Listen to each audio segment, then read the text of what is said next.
जय हिंद दोस्तों, आपके अपने ही यूट्यूब चैनल कुमार आरसीसी में स्वागत है। तो आइए आज के हम लोग क्लास शुरू करते हैं कोशिका से।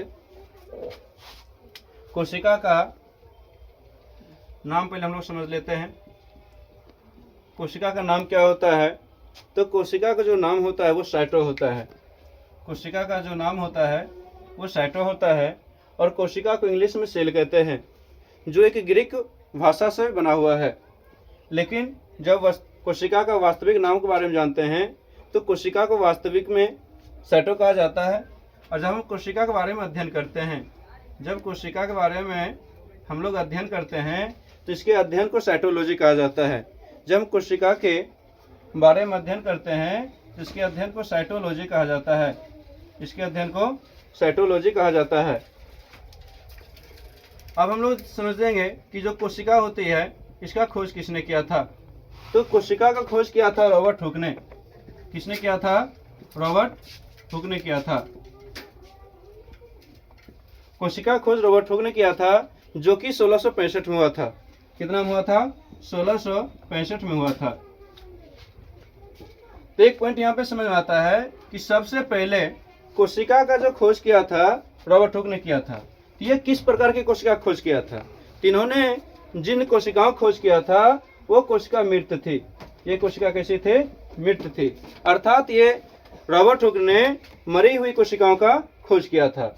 इसके बाद जीवित कोशिकाओं की खोज, जीवित कोशिकाओं की खोज, इनके बाद ल्यूवेन हॉक नामक ल्यूवेन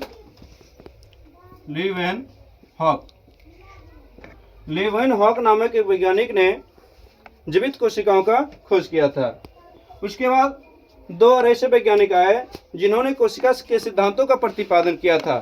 कोशिका के सिद्धांत को दिया था। उन्होंने बतलाया कि जो हमारी कोशिका होती है उन कोशिकाओं में क्या केवल कोशिका ही होती है या फिर उसके अंदर बहुत सारे ऐसे कोशिकाएं होते हैं जिसके वजह से हमारी कोशिकाएं सुचारू रूप से विकसित होते हैं, कार्य करती है और उसमें विभाजन की भी क्षमता होती है।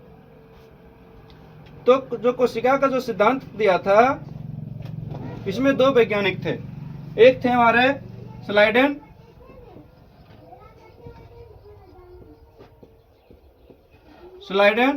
और दूसरा थे स्वान। स्लाइडेन और स्वान नामक दो वैज्ञानिकों ने कोशिका के सिद्धांत को प्रतिपादन किया था। अब हम लोग आगे देखते हैं कि कोशिका जो होती है हमारे शरीर की सबसे छोटी इकाई होती है। इस चीज को याद रखना, क्योंकि जो एग्जामिनर होते हैं वो बच्चों को कंफ्यूजन करने के लिए कभी काल पूछ देता है कि हमारे शरीर की सबसे छोटा अंग कौन सा होता है। तो उस समय कंफ्यूजन के कारण बच्चे क्या करते हैं? कोशिका को टिक कर देते हैं, जो कि बिल्कुल गलत होती है। कोशिका हमारे शरीर की छोटी इकाई है, ना कि छोटा अंग है।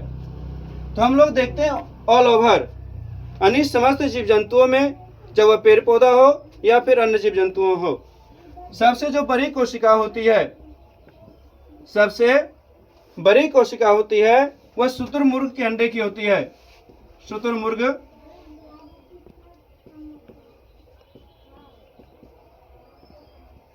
शुतुरमुर्ग का जो अंडा होता है उसका होता है।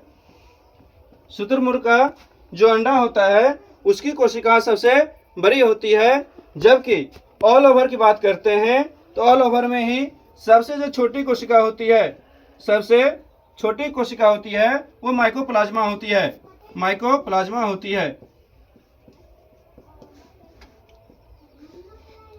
सबसे छोटी कोशिका माइकोप्लाज्मा होती है। यदि हम मनुष्यों में बात करें कि सबसे बड़ी और सबसे छोटी, सबसे बड़ी और सबसे छोटी कोशिका किसकी होती है? तो मनुष्यों में सबसे जो बड़ी कोशिका होती है वो अंडाणु होता है। वो क्या होता है? अंडाणु होता है, जो कि स्त्री में पाया जाता है, जो कि स्त्री में पाया जाता है। जबकि सबसे छोटी कोशिका की बात करते हैं तो सबसे छोटी कोशिका जो होती है वह शुक्राणु होता है। क्या होता है? शुक्राणु होता है, जिसको हम लोग स्पर्म कहते हैं। जो पुरुषों में पाया जाता है, जो पुरुषों में पाया जाता है। यह छोटी और बड़ी हम समझ लिए हैं कि मनुष्यों में सबसे जो बड़ी कोशिका होती है अंडाणु की होती है, जो स्त्री में पाए जाते हैं। ठीक उसी प्रकार जब छोटी कोशिका की बात करते हैं वह शुक्राणु होता है, इसको हम लोग स्पर्म के नाम से भी जानते हैं, जो पुरुषों में पाए जाते हैं। अब हम लोग देखते हैं कि पुरुष में ही सबसे लंबी कोशिका, यहाँ पे क्या होता है, एक कंफ्यूजन उत्पन्न होती है कि बड़ी और लंबी में अंतर क्या है। यदि हम बात करते हैं बड़ी का, तो हम कह सकते हैं कि जो ताजमहल है या लाल किला है, लाल किला बहुत बड़ा है, लेकिन जब हम कहते हैं कुतुब मीनार क्या होता है, बहुत ऊंची है, बहुत लंबी है। तो ठीक उसी तरह जब हम बड़ी की बात करते हैं तो बड़ी में हमारा आ जाता है अंडाणु, बड़ी में क्या आ जाता है, अंडाणु। जबकि हम लंबी कोशिका के बारे में बात करते हैं तो लंबी कोशिका हमारा आ जाता है न्यूरॉन। क्या आ जाता है, न्यूरॉन, जो मानव शरीर का सबसे लंबी क्या होती है, कोशिका होती है, जो मानव शरीर की सबसे लंबी कोशिका होती है। इसमें क्या होता है, विभाजन की क्षमता नहीं होती है, अर्थात यह विभाजन रहित होता है। ये क्या होता है, विभाजन रहित होता है, विभाजन रहित होता है। इसमें विभाजन नहीं होता है। तो विभाजन किसमें नहीं होता है, तो न्यूरॉन में। जो न्यूरॉन की जो कोशिका होती है ये हमारे मस्तिष्क में पाया जाता है।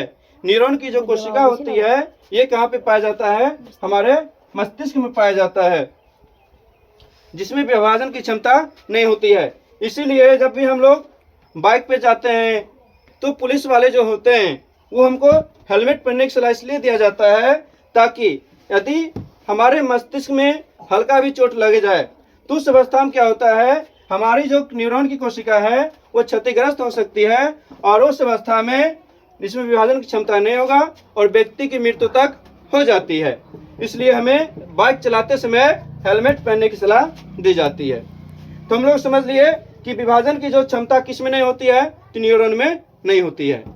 तो हम देखते हैं कि विभाजन की क्षमता तो नहीं होता है, लेकिन कुछ ऐसा भी कोशिका होता है जिसमें विभाजन की क्षमता ऑटोमेटिक होते रहता है। यदि हम उसको काटकर अलग भी कर दें, काटकर हटा भी दें, तो क्या होता है, उसमें विभाजन की क्षमता तीव्र गति से होती है।